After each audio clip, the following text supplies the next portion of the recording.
Wala ka pang My Likes button sa Shopee Live dahil hindi mo pa ito nagagawa. May bagong protocol si Shopee para sa mga aspiring Shopee Live Ambassador.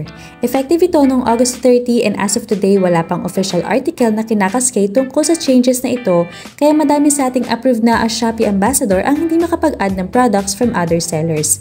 Kailangan ay makapag-attend muna tayo ng webinar nila na sinasend sa email natin. Meron ding pinipost sa official Shopee Affiliate Viber Group and Shopee Affiliate Facebook Group. According sa supervisor ng Shopee ay kailangan muna nating mag-attend sa webinar pagkatapos ay may onboarding exam na kailangan nating maipasa.